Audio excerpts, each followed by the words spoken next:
You know, the thing about living in this world is that we live around people. People just like you and people just like me. And the problem with people, we're all sinners. Even if you're a Christian, a saved individual, you still battle your flesh and this old sin nature every single day. And what I mean by this is we're going to hurt each other. Not intentionally, maybe not on purpose, but it happens. In fact, we should just go ahead and apologize up front. If we don't hurt each other today, we might hurt each other tomorrow, but I guarantee you, the more we're around one another, it just happens with people. We'll have disagreements, and there might be times where we hurt one another. But here's the danger. I was reading in my Bible, and I want to share this with you. We must guard against this. In Hebrews chapter 12 and verse number 15, it talks about this, looking diligently, lest any man fail of the grace of God, lest any root of bitterness springing up trouble you, and thereby many be defiled. What a good illustration it is. We must be careful. You know, if you've had a garden, done landscaping, right now as I record this, it's springtime here, and there's a lot of things going on outside.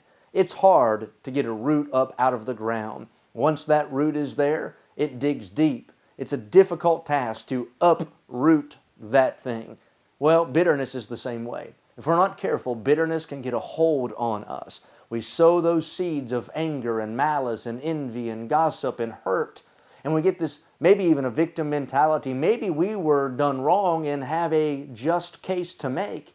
But we must be careful not to let that metastasize and grow and become a root of bitterness that brings forth an entire garden of contention. The Bible says that we ought to be forgiving one another. Even as Christ forgave you and I, we ought to forgive one another. If Christ can forgive me, a sinner, then I can forgive you, a fellow sinner. Jesus, who is God, deity, spit on by dust, mocked and scorned by His creation, nailed to a rugged cross for my sin and transgression, yet here's what He said, Father, forgive them. And I want to challenge you, Christian, if you're going to have life, not just life, but that more abundantly, and enjoy the fullness of the blessings of God, you and I cannot live in bitterness.